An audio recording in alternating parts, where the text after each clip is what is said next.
తెలుగువారి ఆత్మీయ వారధి. తెలుగువారి ఆత్మీయ వారధి టోరీలో సైన్స్ అవర్ కార్యక్రమానికి స్వాగతం.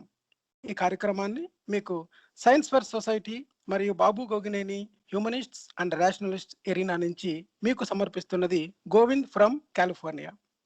నమస్తే అండి, welcome to the science hour show అండి. ప్రేక్షకులు మన శ్రోతలందరికీ కూడా ఈరోజు ఈ సైన్స్ అవర్ కార్యక్రమంలోని మన రెగ్యులర్ గెస్ట్ అయిన మన సైన్స్ పాపులరైజర్ మన శరత్ సోమినా గారు మనతో పాటు ఉన్నారండి. ఆయన ఈరోజు మనకి special guest. Welcome to the show అండి శరత్ గారు. థ్యాంక్ యూ గోవింద్ గారు. ఓకే అండి, థ్యాంక్ యూ. శరత్ గారు, ఛానల్ అయిందండి మీతో ఒక డైరెక్ట్ లైవ్ షో. మనం మన సైన్స్ అవర్ ఫార్మేట్లోని మనకి ముఖ్యంగా రెండు, అంటే సమకాలీన సైన్స్కి సంబంధించిన ఈ రోజుల్లో జరిగేవి ఏమైనా న్యూస్ ఏదైనా ఉంటే మనం మన శ్రోతలతోని పంచుకుంటూ ఉంటాము. అట్ ద సేమ్ టైం ఏదన్నా కొన్ని కాంప్లికేటెడ్ సైన్స్ థీరీస్ కానీ, ఫర్ ఎగ్జాంపుల్ మనకి సూర్యగ్రహణం వచ్చినప్పుడు కానీ, లేకపోతే ఏమైనా సైన్స్ ఎక్స్పెరిమెంట్స్ జరిగినా సరే, ఏమన్నా ఒక పాపులర్ న్యూస్ ఉన్నప్పుడు మనం దాన్ని మీ ద్వారా చెప్పిస్తూ ఉంటాం. అంటే మీరు అర్థం చేసుకుని దాన్ని ఒక సరళమైన పదాల్లోని మన శ్రోతలకు అర్థమయ్యేలా చెప్తూ ఉంటాం. అటువంటి టాపిక్ని ఈరోజు మనం ఒకటి కవర్ చేయబోతున్నామండి. రెండోది మిత్ బస్టింగ్ అన్నమాట. మిత్ బస్టింగ్ అనేది చాలా పాపులర్ మన షోలోని. అంటే మనం ఏదైనా కొన్ని విషయాలు మనకి ఈ ఫేస్బుక్లో కానీ లేకపోతే వాట్సాప్లో కానీ సర్క్యులేట్ అవుతూ ఉంటాయన్నమాట. అంటే అవి ఎలాంటివి అంటే ఇంటి చిట్కాలు అక్కడి నుంచి, పూజకు సంబంధించిన వివరాల దగ్గర నుంచి, తర్వాత ఏమో కొన్ని వేదాల్లోని ఉపనిషత్తుల్లోని చెప్పిన సైన్స్ ఏదైతే ఉందో దాని గురించి, సైన్స్ ఉందని ప్రచారం చేయడం దగ్గర నుంచి, తర్వాత మూఢనమ్మకాలకు సంబంధించినవి, అలాగే కరోనా వైరస్కి సంబంధించింది. అంటే నా దగ్గర లేని సొల్యూషన్ అంటూ లేదు అని ఒక ధర్మం పేరు చెప్పి కానీ ప్రజలను ఎలా తప్పుద్రోవ పట్టిస్తారు, అటువంటి వాటి మీద మనం ఎక్కువ కాన్సన్ట్రేషన్ చేస్తూ ఉంటాం. అటువంటి వాటిలో ఒక మిత్ బస్టింగ్ ఈరోజు. అంటే జస్ట్ బ్రీఫ్ ఇంట్రడక్షన్ చెప్తానండి దీని గురించి అని.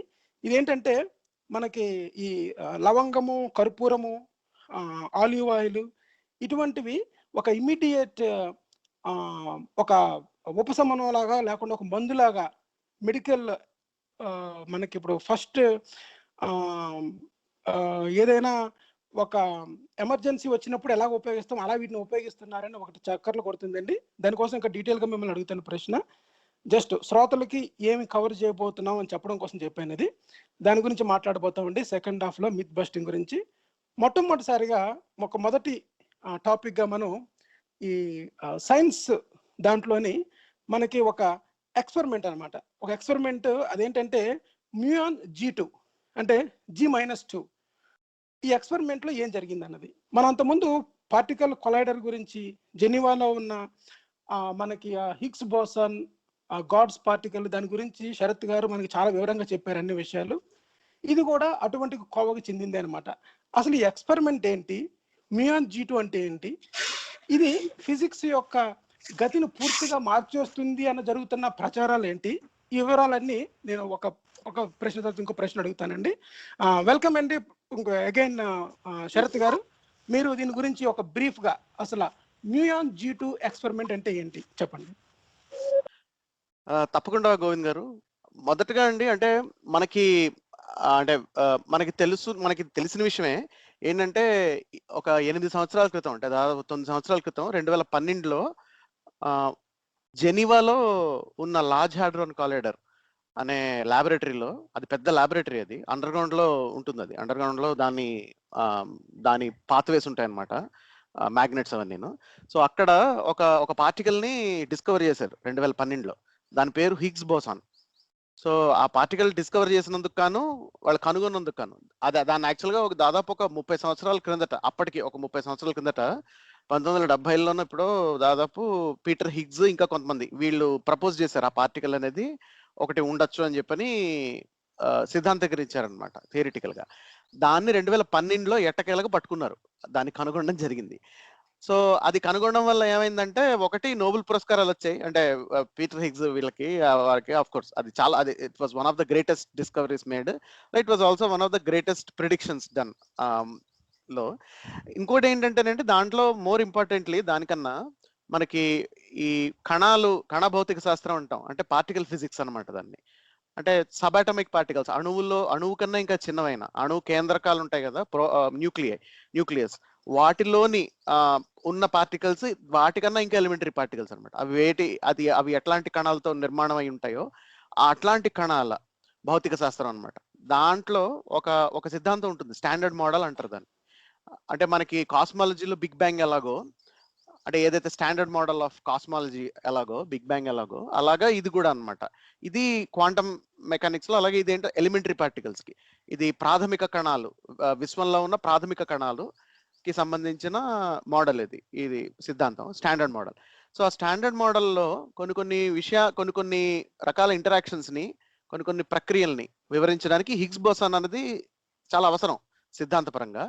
సో ఎప్పుడైతే 2012లో ఈ హిగ్స్ బోసాన్ని కనుగొన్నారో అప్పుడు ఈ స్టాండర్డ్ మోడల్ అనేది ప్రెటీ మచ్ అది ఇట్ సీల్డ్ ద డీల్ అన్నమాట. సో స్టాండర్డ్ మోడల్ అనేది చాలా స్ట్రెంథన్ అయింది, ఈ స్టాండర్డ్ మోడల్ ఆఫ్ పార్టికల్, ఈ సిద్ధాంతం అనేది, ఈ కణ భౌతిక శాస్త్రంలోని ఈ ప్రాథమిక సిద్ధాంతం ఏదైతుందో స్టాండర్డ్ మోడల్, దీనికి విపరీతమైన బలం చేకూరింది. సో ప్రెటీ మచ్ ఇది స్టాండర్డైజ్ అయినట్టు అనమాట 2012 ఆ డిస్కవరీ తర్వాత ఇంకా ఫర్దర్ గా. అయితే ఇక్కడ ఛాలెంజ్ ఏంటంటేనండి, మనకి ఎస్పెషల్లీ ఎలిమెంటరీ పార్టికల్స్ లో, ఈ కణ భౌతిక శాస్త్రంలో దెర్ ఆర్ మెనీ ఎక్స్పెరిమెంట్స్, చాలా ఎక్స్పెరిమెంట్స్ అనేవి జరుగుతున్నాయి ఎప్పటి నుంచో.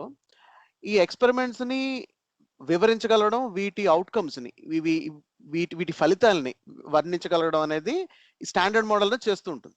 సో మామూలుగా అంటే దాని మీనింగ్ ఏంటంటే, రఫ్ గా క్లుప్తంగా చెప్పుకుంటే, వాస్తవాలు ఏం జరుగుతున్నాయి అంటే చుట్టూ జరుగుతున్నవి ఏవైతే ఉంటున్నాయో, మనం ఏదైతే ఎక్స్పెరిమెంట్స్ చేస్తాం స్పెసిఫిక్ గా చేసినా, లేకపోతే ఏదున్నా ఇంటరాక్షన్స్ ఉన్నా ప్రకృతిలో జరిగేవి, వాటిని మన సిద్ధాంతాలు వివరించగలగాలి. అంటే వాస్తవాన్ని తగ్గట్టు సిద్ధాంతం ఉండాలి. సో సిద్ధాంతం తగ్గట్టు మన నమ్మకం కూడా ఉంటుంది అనమాట. వాస్తవానికి తగ్గట్టు ఇవన్నీ ఉంటాయి. So reality is the basis for all these things. So ఇప్పుడు ల్యాబ్ లో ఎక్స్పెరిమెంట్ చేశారనుకోండి, సో ఆ ఎక్స్పెరిమెంట్ కనుక ఈ సిద్ధాంతం వివరించలేకపోతుంది, అంటే if there is a failure of such kind, అప్పుడు కొత్త సిద్ధాంతం వెతుక్కోవడం, లేకపోతే దీనికి మార్పులు చేసుకోవడం అనేది చేయాలి. There is no other way. ఎందుకంటే మనం వాస్తవాన్ని మనం కొలమానంగా పెట్టుకున్నాం కాబట్టి, రియాలిటీని మనం బెంచ్ మార్క్ గా పెట్టుకున్నాం కాబట్టి. సో సో ఫిజిక్స్ లో కూడా సో పార్టికల్ ఫిజిక్స్ లో ఈ మోడల్ కూడా ఇంతే. సో ఇప్పుడు మనం అనుకోని ఏదో జరిగిపోయింది కాబట్టి అబ్బాయి ఇదేదో ఎక్స్పెరిమెంట్ తప్పండి అని ఉండదు. ఏమైనా మెజర్మెంట్ ఎర్రర్స్ ఉంటే ఎక్కడున్నాయని క్లియర్ గా క్లియర్ గా చెప్పుకోవడం జరుగుతుంది. ఎవరైనా తేడాగా కనుక రిజల్ట్స్ పబ్లిష్ చేస్తే వాళ్ళ కెరియర్ నాశనం అయిపోతూ ఉంటాయి కూడా, అది కూడా ఉంటుంది. సో ఇక్కడ ఏంటంటే ఏదో ఒకటి చెప్పేసి ఏదో ఒకటి తప్పించేసుకోవడం జరగదన్నమాట. సో అది చాలా, అంటే రిలయబిలిటీ అనేది పోతుంది కదండి. అంటే రిలయబిలిటీ అనేది అంటే మన డేటాని కనుక మ్యానిపులేట్ చేసి ఏదో మన థియరీని ఒప్పించేద్దామని పేపర్ రాసేసారు అనుకోండి, ఎందుకంటే అది పియర్ రివ్యూ అన్ని అయిన తర్వాత ఇంకొక ల్యాబ్ లో కనుక ఎక్స్పెరిమెంట్లు చేస్తే లేనప్పుడు వాంటెడ్ గా వీళ్ళు కనుక ఈ డేటాని మ్యానిపులేట్ చేసి తెలిస్తే మొత్తానికి మన కెరీర్ అంటే ఏంటంటే అది మోసగించడంలోకి వస్తుంది అనమాట. అంటే రాంగ్ థియరీ ప్రిడిక్షన్ చేయడం వేరు, ఉన్న డేటాని మ్యానిపులేట్ చేయడం వేరు. అవునండి. సో అంటే ఇది ఏంటంటే ఇది చాలా పకడ్బందీగా జరిగేది. నెక్స్ట్ ఏంటంటే ఇది చాలా సిస్టమాటిక్ గా జరిగేది. అఫ్ కోర్స్ ఇది ఏంటంటే this is one of the most important things అంటే వీఆర్ డూయింగ్ కాబట్టి, మనుషులుగా దాదాపు భవిష్యత్ జ్ఞానాన్ని ఇప్పుడు మనకి తెలుస్తుంది. అంటే మనం వెళ్ళబోయే కొద్దీ, ఎందుకంటే ఇప్పుడు ఈ పార్టికల్ ఫిజిక్స్ లోని థియరీలు అనేవి చాలా వరకు ఫ్యూచర్ టెక్నాలజీస్ ని శాసిస్తాయి. ఎట్లాంటి టెక్నాలజీస్ అనేవి భవిష్యత్తులో రాబోతున్నాయి అంటే ఇంకా పుట్టని టెక్నాలజీస్, వాటికి ఇవి ప్రెటీ మచ్ ఫౌండేషనల్ ఆస్పెక్ట్స్ అన్నమాట. ఎట్లాగైతే ఐన్స్టైన్ అప్పట్లో ఆయన లేజర్ ని ప్రపోజ్ చేశాడు, అంటే లేజర్ అన్న ఐడియాని, ఆ స్టిమ్యులేటెడ్ ఎమిషన్ ని ఆయన ప్రపోజ్ చేశాడు. దేన్ని ఏదో అటామిక్ స్పెక్ట్రమ్ ని ఎక్స్ప్లెయిన్ చేయడానికి ఆయన ప్రపోజ్ చేసింది. ఇవాళ రోజున దాని ఆధారంగా తయారు చేసిన లేజర్స్ అనేవి దే ఆర్ ఎవ్రీవేర్. లేజర్స్ లేకుండా ఇవాళ టెక్నాలజీ అక్కడ లేదు. మీరు ఒక కంప్యూటర్ చిప్ ను కూడా తయారు చేయలేరు లేజర్ కటింగ్ లేకుండా, లేజర్ లేకుండా చాలా చేయలేం కూడా. సో అందుకని ఏంటంటే this is very important task. మనం ఏదో చాలా రకరకాల వాళ్ళు చాలా ఇంపార్టెంట్ విషయాలు చేస్తున్నారు అనుకుంటాం, కానీ this is the most important thing people are ever doing ఈ ప్రస్తుతం మనకు జరుగుతుంది దాంట్లో. సో ఇంతకీ ఇప్పుడు ఈ స్టాండర్డ్ మోడల్లో దీనికి అంటే ఈ అరౌండ్ ఈ ఎలిమెంటరీ పార్టికల్స్, ఈ ప్రాథమిక భౌతిక కణాల చుట్టూ జరుగుతున్న ఎక్స్పెరిమెంట్స్ లో ఒక ఎక్స్పెరిమెంట్ ఏంటంటేనండి, ఇప్పుడు మనం ఈ రోజు మాట్లాడుకోబోతున్న G-2 అనే ఎక్స్పెరిమెంట్ అన్నమాట. సో ఈ ఎక్స్పెరిమెంట్ అనేది దాదాపు ఒక 40 సంవత్సరాల నుంచి చేస్తున్నారు. అంటే వేరే వేరే ల్యాబ్స్ లో, అంటే there are many laboratories in which they have been doing this. ఇప్పుడు ఇందాక మనం హిగ్స్ బోసాన్ కనుగొన్న లార్జ్ హ్యాడ్రాన్ కాలైడర్ జెనీవాలో ల్యాబ్ లో కూడా ఇది చేశారు గతంలో. మనకి అంటే శ్రోతలు, మనకి రెగ్యులర్ గా వినే శ్రోతలకి మనకి గుర్తుండే ఉంటుంది, మనం ఒకప్పుడు లియోన్ లెడర్మన్ గారి గురించి మాట్లాడుకున్నాం, ఫిజిసిస్ట్. ఆయన ఇప్పుడు లేరు, ఆయన హీ పాస్డ్ అవే రీసెంట్లీ. కానీ ఆయన ఆయన ఆయన నోబెల్ అవార్డ్ విన్నింగ్ ఆయన న్యూట్రినోల్ ని కనుగొన్న న్యూట్రినోల్ ని డిటెక్ట్ చేసి ఎక్స్పెరిమెంట్ చేశాడు. ఆయన ఎక్స్పెరిమెంటల్ ఫిజిసిస్ట్ అనమాట. ఆయన ఆధ్వర్యంలో LHC లో జరిగేవి ఈ ఈ ఎక్స్పెరిమెంట్, ఈ G-2 లాంగ్ బ్యాక్ 70s లో జరిగింది. దాని తర్వాత ఏమైందంటేనండి, దాని తర్వాత మన అమెరికాలో లాంగ్ ఐలాండ్ లో ఉన్న బ్రూక్ హెవెన్ లాబొరేటరీ వాళ్ళు తీసుకున్నారు ఈ ఎక్స్పెరిమెంట్ చేద్దామని. సో వాళ్ళు చెప్పండి. ఒక కాల్ ఉందండి మనకి, అంటే మీరు ఎక్స్ప్లెయిన్ చేసే ముందు ఒకసారి ఆ కాల్ తీసుకొని మీరు కంటిన్యూ చేద్దరు కానీ ఒకసారి. యా, హలో అండి, ఎవరండి? మీ పేరు చెప్తారా? మీరు మీ పేరు చెప్పి ప్రశ్న అడగండి. హాయ్ అండి, నమస్కారం అండి గోవింద్ గారు. నేను ఓకే, ఫినిష్ చేయండి, తర్వాత అడుగుతాను. నేను వెయిట్ చేస్తాను. షూర్. యా ఓకే, హర్ష గారు కదా? యా, మీరు అడగండి ప్రశ్న. సారీ శరత్ గారు, మీరు ఇది ఫినిష్ చేసేయండి. ష్యూర్ అండి. సో ఈ ఎక్స్పెరిమెంట్ ఏంటంటేనండి, ఇది 97 నుంచి 2001 మధ్యన బ్రూక్ హెవెన్ లో చేశారు. అంటే వీళ్ళు కొత్త ఎక్విప్మెంట్ తయారు చేసి బ్రూక్ హెవెన్ లో వీళ్ళు they conducted this experiment between 97 and 2001. దీనిలోపు వచ్చిన రిజల్ట్స్ అనేవి కొంత ఆశాజనకంగా అనిపించింది. ఎందుకో నేను చెప్తాను. ఆశాజనకంగా అనిపించిన తర్వాత ఇదే ఇప్పుడు, so they wanted to continue it. కానీ వాళ్ళకి అక్కడ మరి రీసెర్చర్స్ లేరో, మరి బడ్జెట్ లేదో, దీన్ని మొత్తాన్ని ఫెర్మి ల్యాబ్ కి దీనికి తీసుకొచ్చారనమాట. ఈ ఎక్స్పెరిమెంట్ ని షిఫ్ట్ చేశారు. సో ఈ ఎక్విప్మెంట్ యాక్చువల్ గా దాదాపు, ఈ ఎక్విప్మెంట్ ఏంటంటేనండి ఒక రింగ్ లాగా ఉంటుంది అనమాట. ఈ ఎక్స్పెరిమెంట్ చేయడానికి ఒక ఎక్విప్మెంట్, దాంట్లో అది మ్యాగ్నెటిక్ ఛాంబర్ అనమాట. అది 50 feet డయామీటర్ ఉంటుంది అనమాట ఆ రింగ్. అది సో దాన్ని లాంగ్ ఐలాండ్ నుంచి ఫెర్మి ల్యాబ్ ఇలినాయ్ లో ఉంది కదా, సో అక్కడికి తీసుకురావడానికి వీళ్ళు ఏం చేశారంటే దాన్ని బై వాటర్ తీసుకొచ్చారనమాట. సో చుట్టూ ఫ్లోరిడా చుట్టూ తిప్పి దాన్ని అక్కడి నుంచి మళ్ళీ అక్కడి నుంచి టెన్నెసీ వాటర్ వే ఒకటి తీసుకుని అక్కడి నుంచి ఇలినాయ్ రివర్ లోంచి వచ్చి, ఇలినాయ్ వచ్చిన తర్వాత అక్కడి నుంచి ఒక స్పెషల్ ట్రక్ ఒకటి తయారు చేసి దీనికోసం ఇది తీసుకురావడం కోసం అని డిజైన్ చేసే ఒక ట్రక్ ని దాంట్లో తీసుకురావడం జరిగింది అనమాట ఫెర్మి ల్యాబ్ కి. సో ఎక్స్క్యూజ్ మీ, ఇది తీసుకొచ్చిన తర్వాత వీళ్ళు 3 దఫాల కింద ఇదే ఎక్స్పెరిమెంట్ ని ఇంకా మరింత ప్రిసిషన్స్ చేద్దామని వీళ్ళు ప్లాన్ చేశారు. అందులో మొదటి ఫేజ్ అయింది అనమాట, రన్ 1 అయింది. దాని రిజల్ట్స్ మన April 7th పబ్లిష్ చేశారు, ఈ నెల, just like 10 days ago. So ఇదేంటంటే, అంటే ఈ ఎక్స్పెరిమెంట్ ఏంటంటేనండి, ఇప్పుడు చూడండి, మామూలుగా మనం ఒక మ్యాగ్నెటిక్ కంపాస్ తీసుకుని పెట్టామనుకోండి, అంటే మనకి నార్త్ సౌత్ ఇండికేటర్ చూపించడానికి, మీరు దాన్ని ఎట్లా ఓరియంట్ చేసినా అది నార్త్ అండ్ సౌత్ కి ఓరియంట్ అవుతుంది కదా. ఇప్పుడు మీ కంపాస్ చిన్నగా ఉండి నీడిల్ ఇంకా సన్నగా ఉందనుకోండి, అదేమవుతుంది, అది మెల్లిమెల్లిగా వైబ్రేట్ అవుతూ నార్త్ సౌత్ కి ఓరియంట్ అవుతుంది కదా. సో అంటే ఇక్కడ ఏంటంటే మ్యాగ్నెటిక్ ఫీల్డ్ ఉన్నప్పుడు వేరే మ్యాగ్నెట్స్ ఉంటాయి కదా, చిన్న చిన్న మ్యాగ్నెట్స్, అవి నార్త్ సౌత్ కి ఎలైన్ అవుతాయి. ఎర్త్ మ్యాగ్నెటిక్ ఫీల్డ్ గా ఎలైన్ అవుతాయి. ఎర్త్కే కాదు, యాక్చువల్ గా ఎర్త్ మ్యాగ్నెటిక్ ఫీల్డ్ కే కాదు, ఏ మ్యాగ్నెటిక్ ఫీల్డ్ కైనా అది ఎలైన్ అవుతాయి అనమాట. సో అంటే ఇక్కడ ఏంటంటే దాన్ని ఏమంటారంటే, అదొక మ్యాగ్నెటిక్ మూమెంట్ ఇండ్యూస్ చేస్తుంది. అంటే దానికి ఉన్న మ్యాగ్నెటిక్ మూమెంట్ అనేది ఇది డైవర్ట్ చేస్తుంది అనమాట, అంటే ఇది అలైన్మెంట్ అవుతుంది అనమాట. సో ఇది చాలా పాపులర్ ఎఫెక్ట్ జరిగేది. అంటే డిపెండ్స్ ఆన్ అదర్ మ్యాగ్నెట్ ఎంత స్ట్రెంత్ ఉంది, వీక్ ఉందని కదా. అంటే ఫర్ ఎగ్జాంపుల్ స్మాల్ మ్యాగ్నెట్స్ ని మీరు ఒక ఇనప రజన్ లాగా చిన్నగా చేసేసి అక్కడ ఉన్నాయనుకోండి, దే దెమ్సెల్వ్స్ ఆర్ మ్యాగ్నెట్స్ అనుకుందాం. అక్కడ ఇంకో బిగ్ మ్యాగ్నెట్ పెట్టారు అనుకోండి, పెట్టినప్పుడు అవి మ్యాగ్నెట్స్ లాగా యాక్ట్ చేస్తాయా, లేకపోతే అవన్నీ కలిసి ఒక మ్యాగ్నెటిక్ ఫీల్డ్ ని ఇండ్యూస్ చేస్తాయా, లేకపోతే ఈ మ్యాగ్నెట్ వల్ల అవి ప్రభావితం చెందుతాయా అన్నట్టు. అంటే ఎవ్రీథింగ్ యాజ్ ఎ పార్టికల్ కదా అగైన్. అవునండి, ఎగ్జాక్ట్లీ, దట్ ఈస్ యాక్చువల్లీ, అది చాలా కరెక్ట్ అనాలజీ మీరు చెప్పింది. ఇప్పుడు ఇదే అనాలజీ మనం బొంగరానికి కూడా చెప్పుకోవచ్చు. టాప్ మీరు తిప్పుతున్నారు అనుకోండి, ఆ టాప్ బరువు బట్టి అది తిరుగుతున్నప్పుడు మీకు ఏమవుతుంది, తిరుగుతున్నప్పుడు బాగానే తిరుగుతుంటుంది, అంటే ఇట్ విల్ కీప్ స్పిన్నింగ్. కానీ కొంతసేపు తర్వాత అది ఏమవుతుంది, మీకు ఎర్త్ గ్రావిటీ, అదే యాక్చువల్గా టార్క్ యాక్ట్ చేయడం వల్ల దాని స్పిన్నింగ్ ఎప్పుడైతే స్లో అవుతుందో, అది ఫస్ట్ ఏమవుతుంది, అది గైరేట్ అవుతూ ఉంటుంది.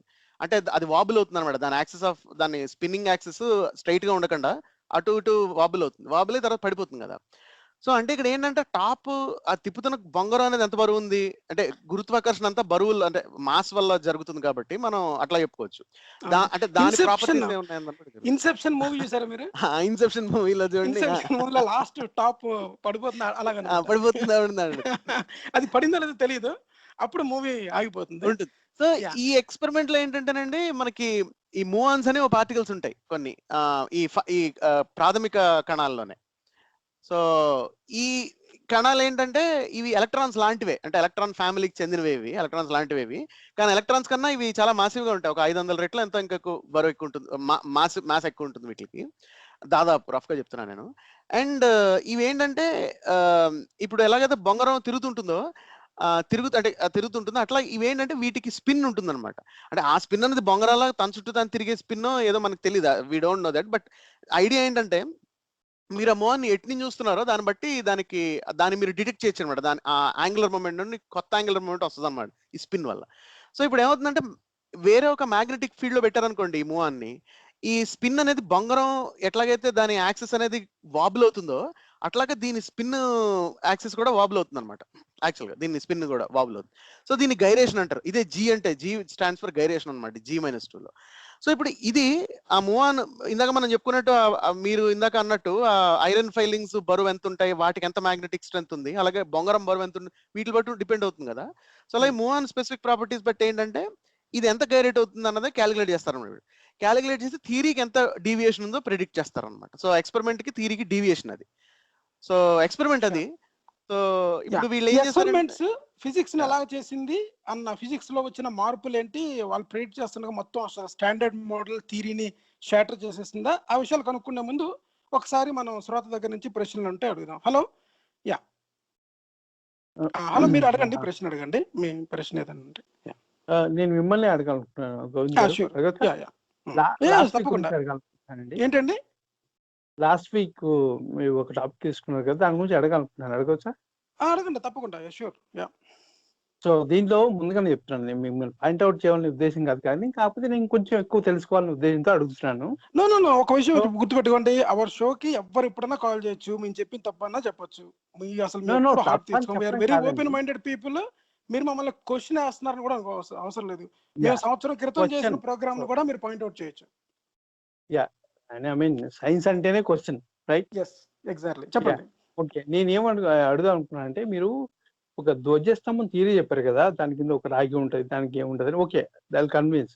బట్ అదే ధ్వజస్తంభం కింద పంచలోహాలు ఉంటాయి, మీకు తెలిసిందే. ధ్వజస్తంభం కింద ఉంటాయి, విగ్రహం కింద కూడా ఉంటాయి. అవును. సో అది అద్భుతం కాదు, అతీంద్రియ శక్తి కూడా కాదు, మానవ ప్రయత్నమే. అవును. సో అక్కడ రేడియో వైబ్స్ ఉండవనేది ఎలా చెప్పగలరు? నేను కొంచెం అంటే అధ్యయనం కొంచెం డీటెయిల్. అంటే రేడియో యాక్టివ్ మెటీరియల్ ఏమి లేవండి అక్కడ. మీరేసే పంచలోకాల్లో మెటీరియల్ మనకి తెలుసు. ఇప్పుడు ఎత్తడు ఉంది అనుకోండి, ఎత్తడు ఉంటుంది, రాగి ఉంటుంది, బంగారం ఉంటుంది. మీరు ఆ పంచలోహాల్లో ఉన్న ప్రాపర్టీస్, ఆ మెటల్స్ ఏంటో మనకు తెలుసు. ధ్వజస్తంభం దగ్గర ఉన్న మెటీరియల్, ఆ మ్యాటర్ ఎలా సర్క్యులేట్ అవుతుందంటే అక్కడ మ్యాగ్నెటిక్ బాగా తీవ్రత అనేది చాలా ఎక్కువ ఉంటుంది. ఆ తీవ్రత అనేది ఈ మెటీరియల్ లోపలేసిన ఈ మెటీరియల్స్ ఏవైతే ఉన్నాయో అవి అబ్జర్వ్ చేసుకొని అక్కడ నుంచి మ్యాగ్నెటిక్ వేవ్స్ ని భక్తులందరికీ కూడా గుడి ద్వారా అందరికి పనిచేస్తుంది అన్నది థియరీ అన్నమాట. దాన్ని మేము డిబంక్ చేసాం. అది వేరే టాపిక్ అండి. భక్తులకి ఏదో ఇస్తుంది అనేది వేరే టాపిక్. కాకపోతే ఏంటంటే విగ్రహం కింద ఉన్నది, ఇక్కడ ఉన్నది, ఆ రెండింటి మధ్యలో ఉన్న ఒక రేడియో ధార్మిక శక్తులు వేరే ఉంటాయి. ఉండవు. మీరు కాదు, అది ఉందా లేదా అనేది నిజానికి యాక్చువల్ గా అది పాయింట్ ఆఫ్ డిస్కషన్ కాదండి. ఎందుకంటే మీరు గీగర్ కౌంటర్ ని తీసుకెళ్తే మీకు తెలిసిపోతుంది అక్కడ ఉంటుందో లేదో. అంటే అది మీటర్ డిటెక్ట్ చేయొచ్చు. రేడియో ధార్మికత అనేది అదో మార్మిక మిథ్య ఏం కాదు, అది ఫిజికల్ థింగ్. అది మీరు మీటర్ పట్టుకెళ్తే మీకు డిటెక్ట్ చేయొచ్చు. మీకు ఉంటే గనక మీటర్ డిటెక్ట్, అది గిగర్ కౌంటర్ మీకు బీప్స్ ఇస్తుంది. మన ఇంగ్లీష్ యాక్షన్ ఫిల్మ్స్ లో చూపిస్తుంటారు కదా, బాంబులు పెట్టేస్తుంటారు. బాంబ్స్ డిటెక్ట్ చేయడానికి రేడియో యాక్టివిటీకి వీళ్ళు పోయి గీగర్ కౌంటర్లు పట్టుకుని పోతుంటారు కదా ఇంగ్లీష్ యాక్షన్ సినిమాల్లో. అదే చేయొచ్చు మనం కూడా. చూపించే టెక్నాలజీ వేరేగా ఉంటుందండి. బట్ మనం మాట్లాడుకునే గీగర్ కౌంటర్ పనిచేయదంటారా? బట్ అంటే నా ఉద్దేశం నేను కొంచెం ఎక్కువ తెలుసుకొని అడుగుతున్నానండి. అంటే పాయింట్అవుట్ చేయాలి ముందుగానే చెప్పాను నేను. పాయింట్అవుట్ చేయాలని ఉద్దేశం నాది కాదు. లేదు లేదు, మీరు అడగట్లేదు, మీరు మరీ చెప్పక్కర్లేదు, మీరు అడగట్లేదు ఆ మీ ఉద్దేశంతో. క్వశ్చన్ ఆన్సర్ చాలా కరెక్టే. సింపుల్ అండి. మీరు అంటుంది ఏంటంటే మీరు ఒక ప్లేస్ చెప్పారు కదా, ధ్వజస్తంభం కింద ఎక్కడో సమ్వేర్ అని చెప్పని. అక్కడ గర్భగుడిలోని విగ్రహం కిందన. రేడియో యాక్టివిటీ ఉంటుందా లేదా అని మీ క్వశ్చన్ అని మీకు ఎట్లా తెలుసు అని కదా, అదే కదా మీ రెండిట్లో question. ఉంటుంది. ఇక్కడ మీరు గమనించాల్సిన విషయం ఏంటంటే ఒకప్పుడు మన హిందూ టెంపుల్స్ నాకు తెలిసి చెప్తున్నాను, రెండిట్లో ఉంటుంది. ధ్వజస్తంభం సో- కింద కూడా సో ఉంటుంది, హర్ష గారు విగ్రహం కింద కూడా ఒకటండి, ఉంటుంది. ఇప్పుడు మీరు ఎక్కడ ఉంటుంది అనుకుంటున్నారో, అంటే మీరు గుళ్ళో ఏ పాయింట్ దగ్గర మీకు రేడియో యాక్టివిటీ ఉంటుందని మీరు అనుమానం పడుతున్నారో అక్కడికి మీరు గీగర్ కౌంటర్ తీసుకెళ్తే తెలిసిపోతుంది మీకు అక్కడ ఉందో లేదో అది. సో అది అందుకే పాయింట్ ఆఫ్ డిస్కషన్ కాదు, అది నిజంగా హై నా స్కూల్ ఎక్స్పెరిమెంట్. ఉద్దేశం ఏంటంటే నేను అడుగుతున్న పాయింట్ ఏంటంటే రెండు దగ్గరలో ఉందండి. ఇప్పుడు ధ్వజస్తంభము ఆ విగ్రహం ఆపోజిట్ డైరెక్షన్ లో ఉంటాయి కదా. ఉమ్. సో అక్కడ రేడియో ధార్మిక శక్తి ఉంటుందా ఉండదా అనేది నా క్వశ్చన్. అదేనండి, మీరు మెజర్ చేస్తే Number one, తెలిసిపోతుంది కదండి. ఉండదు. ఉంటుంది, అంటే ఊహాగానాలు అవసరం లేదు మనకి. నేను అంటే చెప్పింది మీరు ఏంటంటే మీరు అడిగిన దానికి ఆన్సర్ ఏంటంటే ఉండదు. అడుగుతున్నాను. మీరు కాదు, అడిగిన మన దానికి ఇద్దరి ఆన్సర్ మధ్య ఉండదు. సరేనండి. అది హై స్కూల్ ఎక్స్పెరిమెంట్ తెలుసుకోవడం, అంటే అది. ఉంటుందా లేదా అని నిర్ధారించుకోవడం అనేది. కానీ మీరు అనుమాన పడుతున్నారు కాబట్టి మీరే చెక్ చేసుకొని నేను చెప్తున్నాం. యా, ఇప్పుడు ఒక సాయిల్ అనేది అక్కడ ఇదివరకు అమ్మవారి విగ్రహం ఉండేది, అక్కడ పంటలు బాగా పండుతాయి అన్నారు అనుకోండి. అప్పుడు మట్టిని తీసుకెళ్లి ల్యాబ్ లో టెస్ట్ చేసినప్పుడు దాంట్లోని మనకి అక్కడ ఈ ఫెర్టిలైజర్స్ అసలు ఏమి ఉన్నాయి, దాంట్లో సాంద్రత ఉందా లేదా, మాయిశ్చర్ ఉందా లేదా అన్ని తెలిసిపోతాయి అన్నమాట. మనం అనేది ఏంటంటే అక్కడ ఉంటుంది లేదన్నది ఎక్స్పెరిమెంట్ చేయకుండా మీరు ఎలా చెప్తారు అన్నది, అదే సైన్స్ ప్రశ్న కూడా అదే. ఓకే, తెలిసిపోతుంది అదే కదా. కరెక్టే. ఇప్పుడు మీరు అన్నారు కదా ఒక సాయిల్ అని, ఆ సాయిల్ కి అంతకు ముందు ఆ శక్తి ఉండి ఉండొచ్చు, ఆ తర్వాత ఉండకపోయి ఉండొచ్చు, మనం చెప్పలేం కదండి, చెప్పొచ్చండి. ఒక విషయం చూడండి, మెజర్మెంట్ ఎందుకు చేస్తారు అంటే సైన్స్ అంటే ప్రశ్న అడగడం మాత్రం కాదు కదా, ప్రయోగం చేయడం కూడా కదా. ఇప్పుడు ప్రయోగం, మంచు ఓకే, కొండల్లోకి ఓకే, ఆ అంటార్కిటికా వెళ్ళిపోయి ప్రయోగం ఎట్లా చేస్తారు మీరు? ఇప్పుడు రేడియో యాక్టివిటీ ఉందా లేదా, ఇప్పుడు ఇవాళ ఇండియాలో గీగర్ కౌంటర్ 13,000 రూపాయలు దొరుకుతుందండి. అంటే యుఎస్ లో డాలర్స్ లో యూ కెన్ క్యాలిక్యులేట్ ఎంత ఉంటుందండి. సో ఇప్పుడు గీగర్ చాలా కౌంటర్ simple అనేది science యాక్చువల్ గా calculation. తీసుకెళ్లి ఇది చాలా మంది స్కూల్ పిల్లలు కూడా చేస్తూ ఉంటారు. గీగర్ కౌంటర్ తీసుకెళ్లి పలానా చోట రేడియేషన్ ఉందా లేదా అన్నది తెలుసుకోవడానికి. సో ఇదేంటంటే ఇది అంటే, సో ఇప్పుడు మీరు అడుగుతున్న ప్రశ్న ఏంటంటే గుడి కానీ లేకపోతే ఎక్కడైనా any place in the world మీకు యాక్సెస్ ఉన్న చోట పలానా చోట రేడియో యాక్టివిటీ ఉందా లేదా మీకు ఎలా తెలుసు అని అడుగుతున్నారు. క్వశ్చన్ ఏంటంటే ఫస్ట్ థింగ్, ఈ గుళ్ళు తయారు ధ్వజస్తంభాలు, మెటల్స్, పంచలోహాలు వాటికి రేడియో యాక్టివిటీ ఉండదు. That's what we know. కానీ మీరు డౌట్ పడుతున్నారు కాబట్టి ఒక హై స్కూల్ లెవెల్ ఎక్స్పెరిమెంట్ చేయొచ్చు. నేను అడిగేది క్వశ్చన్ అదే, అక్కడ ఉన్న పంచలోహాలకి దేనికి రేడియో యాక్టివిటీ ఉండదు అనేది మీ అభిప్రాయం? అభిప్రాయం కాదు, కాదండి, పంచలోహాలు రేడియో యాక్టివ్ ఉంటుందా? రేడియో యాక్టివిటీ యురేనియం కి పంచలోహాల్లో మీరు అడిగితే కరెక్టే, ఉండవండి. పంచలోహాలు గనక ఉన్నట్లయితే మనందరికీ కూడా రేడియో యాక్టివ్ వల్ల మనం ఇత్తడితోనే ఒకటి ఆభరణం వేసుకోండి, రాగి పాత్రలు తీసుకోండి, మీరు పంచలోహాలతో ఏదైనా తీసుకోండి, రేడియో యాక్టివ్ మెటీరియల్ అయ్యి ఉంటే మనకి ఈ పాటికి క్యాన్సర్లు వచ్చేసి మేము రేడియో యాక్టివ్. ఇప్పుడు ఒక న్యూక్లియర్ పవర్ ప్లాంట్ దగ్గర ఉన్న ఈ హాట్ వాటర్ ఏదైతే ఉందో దాన్ని కూలింగ్ చేసే వాటర్ ని జపాన్ ఇప్పుడు సముద్రంలో రిలీజ్ చేస్తుంది అనమాట. దాన్ని చేయడానికి అసలు ఎన్నో పర్మిషన్స్ కావాలి. అది అంత రేడియో యాక్టివ్ దానికోసం అంత మనం పడుతున్నప్పుడు అదేదో ఒక గొప్ప క్యారెక్టరిస్టిక్స్ లాగా, లేకపోతే అదేదో మనకి మంచి ప్రాపర్టీ లాగా రేడియో యాక్టివ్ ఉంటుంది అంటే మీరు చెప్తుంది చాలా పెద్ద సబ్జెక్ట్, అది కాదు. రేడియో ధార్మిక శక్తి పెద్ద సబ్జెక్ట్ అయినా మీరు అడిగిన చాలా చిన్న క్వశ్చన్ అండి. మీరు అడిగిన ప్రశ్నకి అసలు అడిగినంటే రెండు ఆపోజిట్ డైరెక్షన్ లో ఉన్నప్పుడు ఆటోమేటిక్ గా ఒక మ్యాగ్నెటిక్ పవర్ ఉంటుంది అనేది అనుకోవడం ఏంటండి? కాదండి, ఇప్పుడు రెండు ఆపోజిట్ డైరెక్షన్ లో ఉంటే మ్యాగ్నెటిక్ పవర్ ఉండడానికి రేడియో యాక్టివిటీకి సంబంధం ఏంటి? మ్యాగ్నెటిజం రేడియో యాక్టివిటీ ఒకటా? కాదు. రేడియో యాక్టివిటీని ఎట్లా డిటెక్ట్ చేస్తారు, మ్యాగ్నెటిజం ఎట్లా డిటెక్ట్ చేస్తారు? రెండింటికి వేరే వేరే మీటర్లు ఉంటాయి. ఒక క్వశ్చన్ అడిగానండి, నేను క్వశ్చన్ అడిగాను, ప్రిపేర్ అడుగుతాను మిమ్మల్ని, తెలియకుండా అడగను. ఓకే, నాకున్న ఆన్సర్స్ నాకున్నాయి, దాని గురించి అడిగాను. బట్ దాని గురించి మొత్తం షో స్పాయిల్ చేయదలుచుకోలేదు. మీరు షో స్పాయిల్ చేయట్లేదు. నేను చెప్పింది నేను ఒక విషయం గుర్తుపెట్టుకోండి. నేనేది ఏంటంటే మీరు వేసింది వ్యాలిడ్ క్వశ్చన్. మీరేం చెప్పారు? మీరు ఆల్రెడీ కొంత హోంవర్క్ చేశానండి, నా దగ్గర ఆన్సర్స్ ఉన్నాయన్నారు కదండి. ఆన్సర్స్ ఏంటో మాతో పంచుకోండి. నా దగ్గర ఈ ఆన్సర్ ఉందండి, మీరు చెప్పిన దానికంటే నేను బాగా కన్విన్స్ అయ్యాను, దిస్ ఇస్ ద యాక్చువల్ గా ఆన్సర్. నేను చెప్పండి, ఎందుకు ఆన్సర్ అడిగాను ఏంటో శరత్ చెప్పండి. గారు, గోవింద్ గారు ఎందుకు అడిగారంటే లాస్ట్ వీక్ మీరు ఓన్లీ రాగి గురించే చెప్పారు. దీని గురించి ఇంకొంచెం ఎక్కువ తెలుసుకోవాలని మిమ్మల్ని అడిగాను. అంటే కదండి మీరు హోంవర్క్ పంచలోహాల్లో చేశానన్నారు కదండి, ఒకదాని మీరు మరి గీగర్ కౌంటర్ రాలేదు హోంవర్క్ లో అంటే శరత్ గారు అది అంటే డీటెయిల్డ్ గా నేను అడుగుతున్నా, మాట్లాడుకోవాలంటే ఈ షో మనకి సరిపోదు. అది సో సరిపోతుందండి. ఎందుకంటే నేను కొంత సరిపోదు. చదువుతా, లేదు. కొంచెం పోనీ దాని పోనీ ఈ షో కాదండి, పోనీ ఈ రిసెర్చ్ ఓ షో మీ చేస్తానంటే ఒక్కరికి అలగొట్ అడుగుతున్నాను మిమ్మల్ని. చేద్దామండి. సరే, ఇప్పుడు మీ ఇక్కడ ఒక్క మీ రెండండి ఒక్కరికి హర్ష్ గారు, అలగొట్ ఇప్పుడు చేద్దాం ఈ షోని. కాదు ఇక్కడ చెప్పండి అసలు. రెండండి, ఒకటి ఆన్సర్ కావడం, రెండు మీరు కన్విన్స్ అవ్వడం. మీరు కన్విన్స్ నేను అవ్వాలా నేను లేదా అనేది ఈ కనిపిస్తాను. షోలో అవ్వదు. అది అంటే నెంబర్ 2 ఆయన ఆన్సర్ అనేది గోవింద్ చాలా గారు చిన్న ఆన్సరే. ఇంకొంచెం డీటెయిల్ గా ఉంటుంది, ఉంటే ఒక నిమిషం బాగుంటుంది అని నా కాదండి, ఉద్దేశం. కాదు ఇక్కడ రెండండి. ఒకటేంటంటే చెప్పండి. ఒకటేంటంటే రియాలిటీ ఏంటి, రెండు మీ దగ్గర ఉన్న మ్యాప్ ఆ రియాలిటీకి తగ్గట్టుగా ఉందా లేదా అనేది. ఒకటేంటంటే ఇక్కడ విషయం ఏంటంటే పంచలోహాలు అంటే ఏంటి, అది పాదరసం, నాకు ఎటువంటి మ్యాప్ లేదండి. రాగి, జింక్, ఒక చెప్పేది నేను ఒకసారి, జింక్, ఐరన్ కదా. ఈ పంచలోహాలు వీటికి రేడియో యాక్టివ్ ప్రాపర్టీస్ లేవు. మీరు హై స్కూల్ టెక్స్ట్ బుక్ తీసి చూడండి, నెంబర్ 1 కావాలంటే. అంటే మీరు కన్విన్స్ అవ్వదలుచుకుంటే, అవ్వననుకుంటే ఓకే, రెండో విషయం. నెక్స్ట్ షోలో నేను మీకు ప్రూవ్ చేసే విధంగా చెప్తాను ఒక థియరీ. చెప్పేది వినండి. దీనికి రేడియో యాక్టివిటీ ప్రాపర్టీస్ లేవు. ఇది చాలా బేసిక్ ఫ్యాక్ట్. ఇది నెంబర్ 2. పోనీ మీరు ఉందనుకుంటున్నారు, హౌ టు టెస్ట్ దిస్, పోనీ అంటే పారామీటర్ ఏంటి చెక్ చేయడం కదా. కాకుండా మీరు వేరే విషయం గురించి మాట్లాడుతున్నారు కదా. మీరు ఏ గుడి దగ్గర, ఏ ప్రార్థనా స్థలమో, లేకపోతే ఏ అటామిక్ రియాక్టర్ దగ్గర మీరు అది మ్యాగ్నెటిజమో ఫస్ట్ రేడియో యాక్టివిటీ తేల్చుకోండి. ఫస్ట్ థింగ్ తేల్చుకున్న తర్వాత రేడియో యాక్టివ్ అనుకోండి, అదే అణుధార్మికత అనుకోండి, రేడియో యాక్టివిటీ ఉందో లేదో చెక్ చేయాలనుకోండి, గీగర్ కౌంటర్ పట్టుకెళ్ళండి. మ్యాగ్నెటిజం ఉందో లేదో చెక్ చేసుకోవాలనుకోండి, దానికి వేరే మీటర్స్ ఉంటాయి, అవి పట్టుకెళ్ళండి.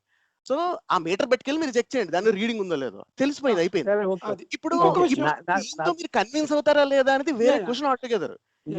కన్విన్స్ కోసం కాదు, ఇంకో మీరు విషయం అవ్వక్కర్లేదు. గుర్తుపెట్టుకోండి. నేను నేను అడిగిన విషయం ఎందుకంటే తెలుసుకోవాలి కాదు, అడిగాను ఇంకో నేను. విషయం ఏంటంటే షో విషయం అయితే తెచ్చుకోవడం అన్న దాని ప్రశ్నే అంతేనా లేదండి. మీరు కనుక ప్రిపేర్ అయ్యి వస్తే మీ థియరీ ఏంటో ఇప్పుడే చెప్పండి. మీరు అన్నారు No, no, కదా, no. I have a theory అన్నారు కదా, లేదు. థియరీ ఏంటో చెప్పండి. సో మీరు ఫాలో ఆన్ చేయండి, మీరు క్యారీ ఆన్ చేయండి మీ షో. నేను ఖచ్చితంగా చెప్తాను, నా థియరీ ఏంటో నేను చెప్తాను, నేను చదివింది ఏంటో, కదండి, మీ నేను theory దాని అంటే గురించి ఇప్పుడు నాకున్న అవగాహన ఏంటో, నేను ఎందుకు కదండి, ఆ విషయం అడిగాను. సొంత చెప్పండి. theory కాదండి, ఇప్పుడు సొంత ఇప్పుడు theory చెప్పండి. పబ్లిష్ చేయండి. ఇప్పుడు ఇంకో షో it's very అవసరం లేదు simple మనకి. అండి. ఇప్పుడు ఈ మీరు షోలో అడుగుతున్న చెప్పొచ్చు మీరు. ప్రశ్న అనేది ఒక హై స్కూల్ లెవెల్ క్వశ్చన్ ఇది. సో దీనికి No, మీరు I don't think so. Of course ఇప్పుడు దీనికి మీరు కొత్త థియరీలు చెప్పి దీన్ని మీరు కొత్త థియరీ చెప్పి ఫిజిక్స్ మార్చిస్తానంటే ప్రశ్న కనుక అనేది పబ్లిష్ చేయండి, go head. High school PG ఏం ఉండదండి. ప్రశ్న అనేది ప్రశ్న అంతే. మీరు అవును, మీరు ఒక విషయం గుర్తుపెట్టుకోవాలి. మీరు మరి చెప్తున్న కాదు, ఆ టర్మినాలజీ అందరికి అర్థమైద్దా కాదనేది వేరే విషయం. ఓకే, బట్ మీరు ఒక విషయానికి ఒక ఆన్సర్ చెప్తున్నారంటే దాన్ని వినాలి మేము, అవునా?